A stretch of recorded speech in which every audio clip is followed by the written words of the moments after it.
오늘 머니딜 스테이션에서는 딜사이트 S 소재민 마스터와 함께하도록 하겠습니다. 마스터님 안녕하세요. 네, 안녕하세요. 네, 방금 댓글에서도 오늘 왜 빠짐? 이렇게 한 문장이 올라왔는데요. 정말 시장이 오늘 왜 빠지는 건가 싶습니다. 사실상 HLB 그룹주 그리고 화장품주 빼고는 오늘 눈에 띄는 섹터가 제 눈엔 좀처럼 들어오지 않는데요. 시장 어떻게 보고 계실까요? 일단은 오늘 시장 같은 경우는 사실 그냥 한 줄 평을 하면 되게 난잡한 시장이다라고도 볼 수 있거든요. 아무래도 여러분들이 좀 전날 미증시가 그래도 박스권 하단부에서 어느 정도 반등에 성공을 했고, 그리고 엔비디아도 호실적을 냈음에도 불구하고 그래서 오늘 국내 증시 나쁘지 않겠다 싶었는데 오히려 어제보다 더 낙폭이 커지는 상황이죠. 심지어 지난주 월화 미증시 좀 크게 빠졌을 때는 국내 증시가 그래도 견고했는데 되려 엔비디아의 호실적 발표 이후 빠지는 모습을 보면 다들 좀 의아해하실 것 같아요. 자, 여기에 대해서 좀 간단하게 설명을 해보자면, 이유를 좀 굳이 찾자면 엔비디아의 호실적이 나온 건 맞지만 이제 향후 실적 전망치가 생각보다 그렇게 많이 높아지지 않았다라는 것에 대한 실망 때문이라고 보여지거든요. 아무래도 딥시크에 대한 여파가 이제 4분기라던가 12월 달 매출에 제대로 반영이 안 되어 있기 때문에 이제 앞으로 다음 분기 실적에서는 이제 고사양 그 엔비디아 칩 그런 AI 칩셋들이 많이 팔리진 않을 거다. 그래서 실적이 좋아지긴 하겠으나 지금까지와 같은 폭발적인 성장은 나오지 않을 것 같아. 약간 이런 우려 때문에 그 엔비디아가 시간에서 좀 빠지고 있는 모습을 보여주고 있고요. 그러다 보니까 국내 증시 같은 경우도 국내 반도체 섹터도 이렇다 할 힘을 보여주지 못하고 좀 혼조세를 보여주고 있죠. 거기다 아무래도 엔비디아의 실적 발표까지 나온 만큼 실적에 대한 재료는 어느 정도 사라진 상황인데 여기서 이제 트럼프에 대한 관세에 대한 이야기들 이후에다가 추가 관세를 하겠다. 이런 그 불확실성 요소들도 여전히 함께 있는 만큼 아무래도 국내 증시 같은 경우는 그래서 지금 오늘 조금 쉬어가는 모습을 보여주고 있는 것 같아요. 차트를 좀 보면서 같이 좀 얘기를 해보자면 일단은 이제 제가 지난주 목요일 날 방송에서도 말을 했지만 지난주 목요일 날 제가 이제 미증시 같은 경우는 박스권 상단에 머물러 있기 때문에 박스권 하단까지, 박스권 상단을 돌파할 재료가 없기에 박스권 하단까지 내려갈 가능성이 되게 높다라고 지난주 목요일 날 방송에서도 말을 했던 것 같아요. 자, 그리고 실제로 미증시가 박스권 하단까지 밀리고 박스권 하단부에서 밀리지 않고 반등에 성공하는 모습을 보였거든요. 그래서 사실 국내 증시 같은 경우도 나스닥 지수가 박스권 하단부까지 밀린다라고 했으면 국내 증시도 정상적인 흐름이다라고 하면 최근 상승폭의 절반 정도 수준까지는 조정을 주는 게 일반적이거든요. 지금 그때도 말을 했지만 국내 증시 같은 경우는 현재 중요한 건 추세선 하단부를 어디로 만드느냐가 되게 중요해요. 일단 박스권 상단을 돌파했기 때문에 국내 증시는 당분간 상승 추세로 진입하는 게 맞지만 상승 추세라고 하는 건 일정 수준의 고점과 일정 수준의 저점이 이 두 개의 추세선 상단선과 하단선을 납두고 이런 식으로 올라가는 걸 상승 추세라고 말을 합니다. 지금 국내 증시가 조정을 주고 있는 건 상승 추세선은 어느 정도 만들어졌고 이제 상승 추세선 하단부 이 자리를 여기로 할지 이 자리로 갈지 아니면 좀 더 낮출지 지금 그런 식으로 추세선 하단부를 만들어가는 과정으로 보여지거든요. 그래서 오늘 빠지고 있는 게 대단한 악재 이런 걸로 빠진다기보다는 월화 낙폭이 생각보다 적었기 때문에 충분한 조정이 들어오지 않았기 때문에 보통 주가는 급격한 상승의 절반 정도 수준까지 조정을 주는 게 일반적이라 아마 한 요 정도 정도 선까지는 그냥 단순 조정으로 봐도 무방할 것 같습니다. 그러다 보니까 오늘 이제 올라가는 종목군들이나 이런 것도 이런 것과 연결지어서 좀 설명을 할 수 있을 것 같아요. 자, 일단은 코스피 지수 같은 경우는 한 2,500, 한 60에서 2,570 정도 선까지 추가 조정 가능성은 열어두실 필요가 있고요. 이 정도 자리까지 온다라고 하면 여러분들이 이제 겁먹기보다는 다시 한 번 더 이 자리를 딛고 고점을 갱신할 상승이 나올 가능성이 높기 때문에 반도체 관련주라던가 2차 전지 관련주, 코스피 지수가 한 2,570 정도 선 오면은 여러분들이 그냥 진짜 막말로 아무 반도체나 매수를 하셔도 어지간하면 수익을 볼 수 있거든요. 최근에 반도체를 매수하셔서 좀 지금 시장이 밀리면서 손실 중이다. 이러신 분들 같은 경우도 지금 다급하게 추매하거나 이렇게 하지 마시고 한 2,570, 80 라인을 기다렸다가 그 자리 왔을 때 반도체 관련주들 추가 매수하시는 것도 괜찮은 전략이라고 보여집니다. 지금 시점에서는 사실 신규 진입의 매력이 굉장히 높다라고 보기는 어려워요. 일단은 오늘 미증시 움직임까지 체크를 하고 국내 증시가 이번 주에 안정적으로 그 주봉상 61선 2,620포인트거든요. 이번 주 금요일 날 2,620포인트 위로 안착을 한다라고 하면 아까 말한 것처럼 2,570 뭐 이 정도까지 큰 폭의 조정 없이 2,600선과 2,650선 이 사이 구간을 단기간 횡보하다가 고점을 높일 가능성이 높기 때문에 일단 오늘 오후장에 여러분들이 뭔가 막 사야 된다 이런 생각보다는 일단은 금요일 오후장까지는 보고 매수세에 임하시는 게 좀 좋지 않나 좀 이런 생각이 듭니다.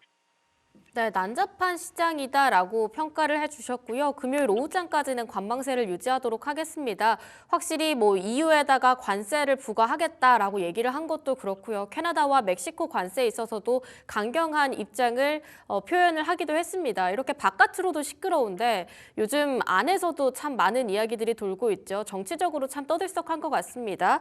오늘장 특징 섹터, 정치, 인물 이렇게 키워드 뽑아주셨네요. 어떤 포인트 살펴볼까요? 자, 지금 이제 제가 여러분들한테 아까 방금 말을 했던 게 그러니까 보통 여러분들이 주도 섹터를 찾으려고 많이 합니다. 근데 보통 뉴스를 보고 막 이제 그 섹터를 분석하려고 하는데 그게 아니라 지금 여기 전체적인 큰 흐름의 시장의 흐름을 본다라고 하면 지금 엔비디아가 생각보다 이게 실적 앞으로 더 좋아질 거라는 가이던스가 좀 낮아지면서 엔비디아 기술주들이 지금 오늘 시장만 보더라도 약세를 보이고 있거든요. 자, 그럼 보통 기술주들이 약세를 보이고 아까 말한 것처럼 코스피 지수가 만약에 2,560이나 2,570까지 하락한다라고 했을 때 보통 기술주들이 강세를 보이긴 힘들겠죠. 보통 일반적인 기술주들은 시장 지수를 따라서 움직이는 게 일반적이니까요. 자, 그러면 시장 지수가 하락을 한다? 그러면 시장의 관심은 기술주 이슈보다는 돌발 이슈에 좀 더 예민하게 반응을 하게 됩니다. 자, 그렇다라고 하면은 만약에 시장 조정을 줬을 때 시장 조정을 줄 때 기술주를 사서 기다리는 게 아니라 시장 조정이 들어오는 걸 알고 있다라고 하면 일단 기술주보다는 돌발 이슈에 움직일 수 있는 종목군들에 좀 여러분들이 집중할 필요가 있거든요. 대표적으로 정치인물 관련주들이죠. 오늘만 하더라도 김문수 관련주로 해서 평화홀딩스, 평화산업 이쪽이 좀 강세를 보이고 있고요. 또 이제 이재명 당대표 뭐 검사의 그 2년 구형 소식에 좀 약세를 보이고 있고 또 지금 정치인물 관련주들 아무래도 이제 탄핵 심판이 이제 결과가 곧 나오다 보니까 여기에 대한 이제 조기 대선에 대한 기대감 또 대권 주자 누가 될까 뭐 이런 이슈들로 지금 이슈 공백기 기술주들이 약세일 때 그런 정치 이슈들이 시장 위로 치고 올라올 가능성이 높거든요. 그래서 만약에 지금 시장이 여기서 좀 더 하락을 한다라고 하면 기술주들은 당연히 약세를 보일 거니 일단 좀 기다리는 게 맞고 그 시장이 빠지는 동안 그래도 뭔가 재미를 볼 만한 섹터를 찾는다라고 하면 이런 식으로 시장 지수와 상관없이 돌발 이슈로 움직이는 정치 인물 관련주들이 여러분들이 조금 집중을 하실 필요가 있습니다. 일단은 제가 챙겨온 종목은 좀 눈여겨보는 종목은 오파스넷이라는 종목이거든요. 이제 한동훈 관련주로서 노을, 오파스넷, 뭐 부방 이런 종목들이 있는데 오파스넷 같은 경우는 이제 데이터 센터 관련주로도 묶일 수 있는 종목입니다. 게다가 최근에 이제 한동훈 전 당대표가 뭐 그 출판 책 내면서 정계 복귀를 이제 시사를 하고 있죠. 그런 상황에서 지금 당장 뭐 오파스넷이 당장 내일이고 올라간다 이렇게 보기는 힘들지언정 이제 시장 지수가 좀 조정을 준다라고 했을 때는 정치 인물 관련주로 한번 두각을 받을 수 있거든요. 또 설령 물린다고 하더라도 데이터 센터 쪽으로 묶어가지고 한번 반등각을 잡고 탈출하는 것도 가능하기 때문에 지금 같은 시장에서 여러분들이 뭐 사지? 지금 기술주가 조정을 오는데 좀 사야 되나라는 생각보다는 만약에 기술주가 조정이 온다 그러면 코스피 2,570까지 또 올 수 있으니까 웬만하면 거기까지 기다렸다가 기술주를 사는 게 맞고 이제 거기까지 조정을 오는 과정에서 내가 뭔가 수익을 볼 만한 종목이 없을까 하면 이런 식으로 돌발 이슈, 정치 테마 이슈 이런 쪽을 여러분들이 계좌에 리스크헤지 차원에서 좀 담아두시면 좋을 것 같아요. 오파스넷 같은 경우는 일단은 현 구간 자체가 뭐 크게 부담 없이 안정적으로 횡보하고 있습니다. 480선 여기 강한 저항 구간이 존재하는 만큼 이 자리를 돌파하느냐 마냐가 관건일 것 같은데 아마 이제 한동훈 전 당대표가 본격적으로 정치 행보에 나선다. 그리고 대권 주자로 한다. 또 이제 여당 내에서 대선 후보로서 나서려고 한다. 뭐 이런 얘기가 나오게 되면 뭐 481선을 힘있게 돌파할 수 있겠죠. 하지만 그 전까지는 이 481선을 한 번에 돌파하는 상승이 나올 가능성은 그렇게 높지 않거든요.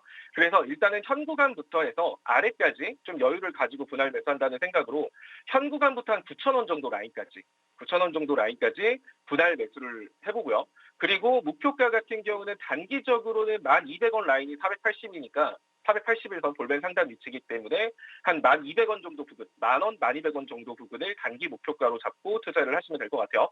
자, 그리고 이제 이 자리를 돌파했을 때는 전고점 부근이 11,000원 부근. 이 자리 같은 경우는 윗꼬리를 많이 뺐던 자리이기 때문에 과거 고점이기도 하고요. 윗꼬리를 많이 뺐던 자리가 11,000원. 여기 악성 매물대들이 몰려 있기 때문에 이 자리를 한 번에 돌파하기 힘들 거거든요. 그래서 2차 목표가를 보시는 분들은 11,000원 정도를 보시면 될 것 같고, 일단은 당분간은 481선 오면 일부 팔고 밀리면 다시 사고, 이런 식으로 조기 대선에 대한 그 3월 중순 선고가 나오기 전까지 이제는 이 481선 기준 잡고 여러분들이 매매를 하시면 이 종목 같은 경우도 뭐 크게 뭐 손실을 볼 가능성은 없는 종목이라고 보여져요. 대응 자체도 그렇게 어렵지 않고요. 다만 이제 8,700원 정도 라인을 이탈했을 때는 이제 한 8,000원 초반부까지 밀렸다가 다시 올 수 있거든요. 그래서 일단은 60일선 현가 기준으로는 8,700원 정도 라인 이탈하면 그때는 비중을 좀 축소하고 아래 120일선에서 다시 재공략한다. 이런 접근법으로 전략을 잡으시면 수익 보고 좀 하락 조정장이 오더라도 수익을 볼 가능성이 좀 높은 종목이니까 좀 관심 있게 보셨으면 좋을 듯하네요. 네, 정치 테마주 오파스냅 받아봤습니다. 데이터 센터 관련주로도 함께 묶일 수 있다라고 포인트 짚어주셨습니다. 이어서 그 다음 특징 섹터 살펴볼 텐데요. 화장품 가져와 주셨습니다.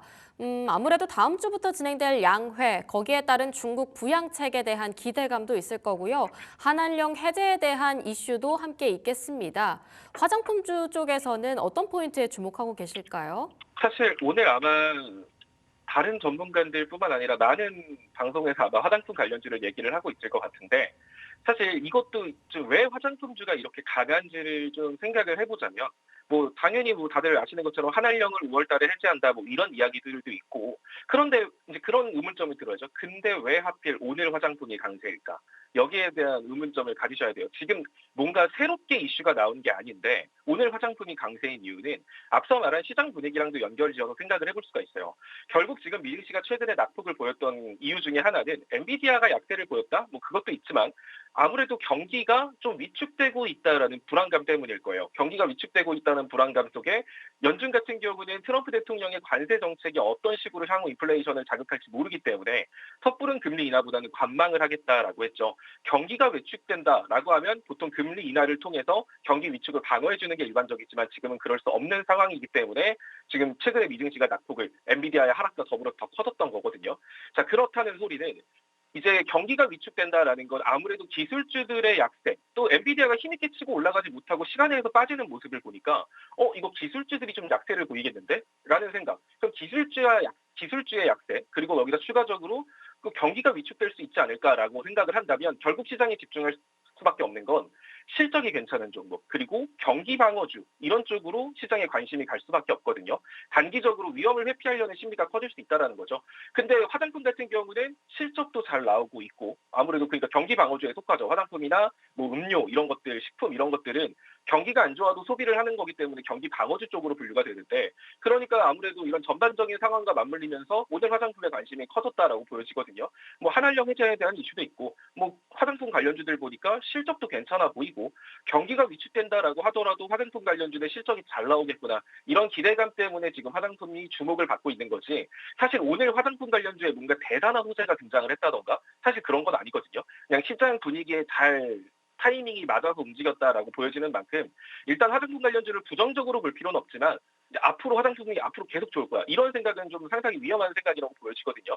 이제 과거 작년 같은 경우도 한참 화장품 관련주랑 식품 관련주 잘 올라갔을 때 그때도 제가 많이 경고를 했었는데, 그때 뭐 다들 뭐 K핫도그 뭐 화장품 대박이다 하면서 화장품 관련주, 식품 관련주 엄청 많이 올라갔지만 결국 기술주들이 반등에 성공하면서 이런 경기 방어주들 쫙 무너졌거든요.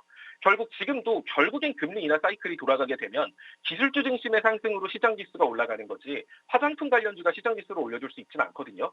그래서 지금 같은 상황 속 조정이 올 수도 있겠다 이런 불안감 속에서 화장품 관련주들이 주목을 받든다 이렇게 생각을 하시면 되고, 그래서 지금 화장품을 접근한다라고 하면 내가 길게 본다라는 생각보다는 기술주들이 반등 타점이 잡히기 전까지 화장품을 가지고 놀다가 기술주들 움직이면 그때 화장품 자르고 기술주로 가야겠다 이런 생각을 하셔야 돼요. 앞으로 실적 좋아질 것 같으니까 화장품을 올 연말까지 들고 가야지, 내년까지 계속 들고 가야겠다, 목표가를 어마어마하게 높게 잡아야지 이런 생각은 되게 위험할 수 있으니까 제가 지금 이 화장품 주를 가지고 온 건 또 이런 얘기들도 해주려고 가지고 온 거거든요. 개인적으로 저는 지금 시점에서는 기술주들에 더 중심을 두고 싶지 경기 방어주 쪽엔 크게 뭐 무게를 두고 싶지 않기는 한데, 어쨌든 시장 지수가 빠질 때 화장품 관련주들이 수혜를 또 받을 수 있는 만큼 화장품 관련주들을 단기적인 관점으로 손절가 잡고 접근하는 건 나쁘지 않다고 보여집니다. 자, 일단은 화장품 관련주 중에 뭐 여러 가지가 있는데 그나마 좀 많이 올라간 것들 말고 또 제 성격이 많이 올라간 종목은 잘 안 잡거든요. 이미 올라간 종목 따라잡는 것만큼 제 자존심 상하는 게 없어가지고 그나마 화장품 관련주 중에 좀 덜 올라갔지만 차트가 괜찮은 종목 VT라는 종목을 가지고 왔고요. VT 같은 경우는 최근에 움직임을 보여줬던 게 중국 국가약품 감독 거기서 이제 위상 허가를 획득했다. 이 소식으로 한번 움직임을 보여줬던 종목이거든요. 그렇다는 소리는 이제 중국 한알령 해제에 있어서 좀 더 직접적으로 수혜를 받을 수 있는 종목이다라고 보여지고, 그러니까 한알령 이슈가 5월 달까지는 그래도 지속될 거기 때문에 이 종목 같은 경우도 그 전까지는 좀 물려도 여러분들이 분할매수 접근하고 하면 수익 보고 나올 가능성이 좀 높은 종목이라고 보여져서, 게다가 이제 오늘 같은 경우는 4분기 화장품 분야에 대해서 역대 최고 실적을 달성했다. 또 이런 뉴스도 나왔거든요. 그래서 이제 VT 같은 경우를 만약에 내가 접근을 한다라고 하면 일단은 화장품 관련주는 조금 범위를 넓게 잡고 매매를 하는 게 좋을 것 같아요. 한 지금 현가 자리가 일단 61선 위로 올라섰기 때문에 이 자리는 나쁘지 않고, 그럼 현가부터 해서 한 14,500원 정도 라인까지, 한 121선 라인까지 일단은 분할로 접근하시면 될 것 같고요. 그리고 이 자리 같은 경우는 이제 분봉 차트, 지금 이 종목은 따지고 보면 지금 최근에 박스권 상단을 한번 돌파한 전적이 있거든요.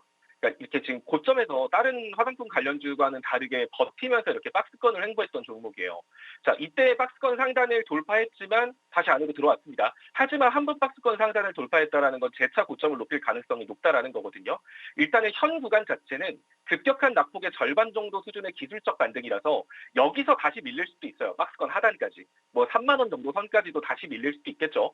박스권 하단까지도 밀릴 수 있겠지만 일봉 차트상 만약에 이 종목이 3만 원 밑으로 내려간다라는 건 일봉상 241선을 이탈하는 거기 때문에 이럴 가능성은 굉장히 낮아요. 이 자리가 굉장히 강력한 지지라인이기 때문에 만약에 이 자리를 이탈하지 않는다라고 하면 전고점을 다시 한번 더 갱신할 가능성이 좀 높은 종목이라서 일단 현가부터 해서 한 34,500원 정도까지 이 정도로 분할 매수 한 차례 하시면 될 것 같고요. 현 구간이 241선이 대략 한 31,000원 정도 라인이거든요. 241선 이탈했을 때 손절한다. 이런 식으로 좀 손절가는 확실하게 잡으실 필요가 있습니다. 이 구간에서 1차 매수하시고요. 241선 이 사이 구간에서 이제 2차 매수하시거나 혹은 뭐 그냥 매수 손절가만 잡고 끌고 가셔도 될 것 같고요. 목표가 같은 경우는 1차는 39,300원 정도. 최근 고점 윗꼬리를 뺐던 라인이거든요. 급락이 나왔던 시점과 동시에 이 급락 때문에 이 윗꼬리에서 매물대 소화하는 모습을 보여줬습니다. 자, 근데 이 매물대를 한 번에 소화하지 못했어요. 그렇다는 소리는 이때 물려있는 사람도 꽤 많다는 소리이기 때문에 19,300원에서 19,500원 정도가 오면 이 종목의 매도세가 좀 커질 수 있습니다. 따라서 19,300원 정도 라인에서는 1차 목표가를 잡으시는 게 맞고요. 만약에 이 자리를 돌파했을 때는 볼린저 밴드 상단 자리인 41,500원, 41,300원에서 41,500원 여기를 2차 목표가로 잡고 투자를 하시면 될 것 같아요. 계속 말씀드리지만 화장품 관련주 같은 경우는 지금 시점에서 시장이 눌릴 때 수혜를 받을 수 있는 섹터는 맞습니다. 재료도 있고 실적도 괜찮으니까요. 다만 기술주들이 다시 반등하게 되면 화장품들은 무너질 가능성이 되게 높다. 이거 인지를 하시고 화장품 쪽을 메인으로 내가 주력으로 가져가겠다는 생각보다는 지금처럼 시장의 변동성이 생길 때 리스크 헤지 차원으로 내가 시장 하락했을 때 좀 수혜를 볼 수 있는 종목이다라는 생각으로 평소 비중보다는 좀 적게 가져가시는 게 좋지 않겠나 이런 생각이 들고요. 어쨌든 주의가 좀 필요한 섹터니까 손절가는 좀 칼같이 지키면서 하실 수 있다면 이렇게 하시면 될 것 같습니다. 네, 오히려 경기 위축 상황에서 조금 더 들여다볼 만한 섹터 화장품주 말씀 주셨고요. 그 안에 탑픽주로는 VT 받아봤습니다. 손절가 확실하게 지켜달라는 포인트까지 집어주셨습니다. 댓글에서 마스터님 이야기 굉장히 재밌게 듣는데 자동 2배속이다, 말이 좀 빠른 것 같다 이런 얘기들도 있는 것 같습니다. 조금 더 천천히 이야기를 해주셔도 될 것 같고요. 이어서 스페셜 공략주 한번 살펴볼 텐데요. 이렌텍 가져와 주셨습니다. 어제 12%나 급등을 했는데 지금 또 다시 봐야 할 포인트가 있을까요? 지금 이제 많은 분들이 그 2차 전지에 대해서 중요도를 많이 말을 하고 계실 거예요. 이제 최근에 올라가고 나서 이제 2차 전지에 대한 관심이 커졌거든요. 제가 이제 지난주에도 여러분들한테 목요일 날 방송에서 에코엠 드림을 가지고 온 것 같은데, 일단 저 역시도 2차 전지에 대한 관심은 지속적으로 줘야 된다라고 생각을 하는 이유가, 코스피 같은 경우는 반도체가 코스피를 견인한다라고 생각을 하시면 돼요. 결국 시장 지수가 상승하기 위해서는 코스피 지수에서는 반도체가 필수적으로 움직여야 되고요. 코스닥 같은 경우는 2차 전지가 코스닥 지수를 견인하는 모습을 보여주게 됩니다. 그래서 정말 시장이 우상향으로서 앞으로 더 올라간다라고 하면 코스피, 코스닥 같이 올라갈 테니까 그랬을 때 2차 전지에 관심, 2차 전지는 필연적으로 따라 움직일 수밖에 없거든요. 자, 그런데 지금까지는 2차 전지가 움직이려면 뭐가 있어야 되는데 뭘로 움직이지? 뭐 이런 생각이 들었지만 이제는 2차 전지는 전기차가 아니라 2차 전지는 로봇 그리고 UAM 다양한 산업 분야로 확장될 수 있겠구나라는 그러한 기대감이 형성되면서 최근에 전고체 관련주부터 시작해가지고 2차 전지 관련주들이 움직이고 있잖아요. 자, 근데 이알텍 같은 기업은 이 기업 같은 경우는 꽤나 긴 시간 소외를 받은 종목인데 교체형 배터리를 만드는 회사입니다. 여러분들 과거에 스마트폰, 핸드폰 배터리를 바꿀 수 있었죠. 이제 그때 그 배터리를 만들었던 회사가 이렌텍이고요. 지금은 전자담배 뭐 여기 들어가는 배터리를 만들고 있습니다. 하지만 핵심은 교체형 배터리라는 거죠. 자, 이 종목이 2차 전지 때 한참 관심을 받았던 이유 중에 하나가 아무래도 전기차 시대가 왔는데 전기차는 충전하는데 너무 오랜 시간이 걸리니 교체형 배터리 이 시장이 커지지 않을까? 이 기대감 때문에 상승을 했던 종목이거든요. 마찬가지로 로봇이라는 산업에 대해서 로봇 같은 경우도 배터리를 충전하는 게 아니라 아무래도 로봇 같은 경우는 일반적인 전기차보다는 규모가 크기가 작기 때문에 교체형 배터리가 충분히 탑재될 가능성이 높다라고 보여지거든요. 그런 식으로 로봇의 교체형 배터리가 탑재될 수 있다. 혹은 뭐 이런 식으로 이슈만 현겨도 이제 지금 최근에 2차 전지 분위기가 좋기 때문에 이렌텍 충분히 더 한 번 더 상승세가 나올 수 있어 보이고요. 특히 이렌텍이 과거의 움직임을 보여줬을 때가 그 EU에서 아이폰 같은 경우도 C타입으로 바꾸라고 해서 이제 C타입으로 바뀌었잖아요. 근데 2027년부터 해서 EU 연합에서 파는 스마트폰에 대해서는 이제 환경 보호와 다양한 이유 차원에서 이제 핸드폰 배터리도 교체형 배터리로 해라 이런 식으로 지금 법안이 진행 중에 있거든요. 그럼 또 이 법안이 나왔을 때 이렌텍이 과거 스마트폰 배터리를 만들었던 회사이기 때문에 거기에 또 주목을 받을 수 있어요. 그래서 로봇에 대한 교체형 배터리 추가적으로 이제 EU 연합에서 지금 2027년부터 시행 계획을 잡고 있기 때문에 올해 한 번 더 뉴스가 나올 수 있거든요. 거기에 대한 이슈가 나오면서 이 종목이 시장에 관심을 받을 수 있어 보이기 때문에 이렌텍 좀 가지고 왔고요. 일단은 이렌텍을 제가 지금까지 계속 눈여겨보고 있음에도 여러분들한테 말을 못했던 이유가 거래량이 너무 없었거든요. 이 종목의 핵심은 거래량이 실리면서 60일선 위로 올라가야 추세라는 걸 바꿀 수 있었던 거였는데 거래량이 중간중간 한 번에 터지긴 했지만 단 한 번도 60일선 위로 올라간 적이 없었습니다. 자, 그런데 이번에 어제 거래량이 터지면서 60일선 위로 올라갔거든요. 자, 게다가 심지어 평소 같았으면 이 정도 거래량 터졌으면 윗꼬리를 쭉쭉 달면서 밀렸을 텐데 이번에는 윗꼬리를 달지도 않았어요. 윗꼬리를 달고 밀리지 않았다라는 건 이 종목이 이제 본격적으로 추세 전환 국면에 들어갔다라는 얘기거든요. 제가 과거에 여러분들한테 추천했던 마흔 AI라던가 뭐 이렇게 마흔 AI라던가 뭐 KH 바텍 이런 것도 마찬가지로 이 종목의 추세를 바꾸는 신호는 이제 아래 구간에서 굉장히 긴 횡보 이후 거래량이 실리면서 주요 장기 이평선을 돌파를 했을 때 그랬을 때 보통 추세 전환이 시작이 됩니다. 자, 이렌텍 같은 경우도 굉장히 아래 구간에서 긴 시간 횡보를 했고요. 그 상태에서 거래량 실리면서 60일선을 넘어섰기 때문에 이 종목 같은 경우는 이제 위로 좀 크게 열릴 수 있다 이렇게 보시면 좋을 것 같아요. 자, 일단은 이 종목 같은 경우는 목표가를 좀 접근 전략을 좀 잡아드리자면 현 구간에서 잡으셔도 사실 상관은 없는데 가장 좋은 건 121선까지 위로 올라간 다음에 따라잡는 게 제일 좋거든요. 일단 이 저항까지 뚫고 나면 그 다음부터는 위로 굉장히 크게 열리는 종목이라서 일단 이 저항을 어떤 식으로 돌파하느냐가 관건입니다. 이렇게 위로 올라가서 고점을 올리고 눌렸다가 이런 식으로 상승 추세를 만들 수도 있을 거고요. 아니면 이 종목이 여기서 한 번에 위를 돌파하는 게 아니라 최근에 급격한 상승을 보여줬으니 이 급격한 상승의 절반 정도 수준까지 조정을 주고 다시 한 번 더, 그러니까 이렇게 흔히 말하는 N자형 패턴으로 올라갈지 여기에 대해서는 지금 이렇게 될 거다 저렇게 될 거다라고 확답할 수 없기 때문에 두 가지 경우를 다 열어놓고 일단은 1번 나 같은 경우는 확실하게 올라가는 거 보고 살래 하시는 분들은 5,300원짜리 위에서 한 이 종목이 한 2거래일 정도 버티는 모습을 보여준다. 그러면 그때 가서 한 손절가 5% 정도 잡고 진입을 하시면 될 것 같고요. 근데 나는 뭐 분할 매수로 만약에 이 종목이 되게 친절하게 5,300원 위로 올라가서 이렇게 좀 기다려주면 상관이 없는데 안 기다려주고 그냥 갈 수도 있잖아요. 그렇게 나는 놓치는 경우가 만들어지는 걸 원치 않아 하시는 분들 같은 경우는 현 구간부터 해서 5,000원 정도 라인 이 최근의 상승폭에 절반 정도 라인까지 이 구간에서 분할 접근을 하시고 끌고 가시면 될 것 같습니다. 일단 1차 목표가 같은 경우는 좀 소녀소녀한 목표가로 한 5,500원 정도. 이 정도는 사실 그렇게 어려운 구간은 아니거든요. 일단은 5,500원 정도 라인.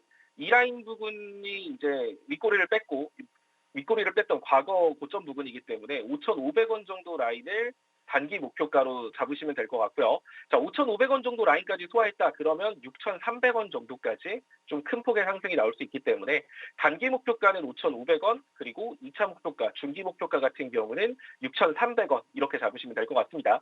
자, 그리고 만약에 이 종목이 지금 60일선을 돌파를 했는데 다시 내어준다.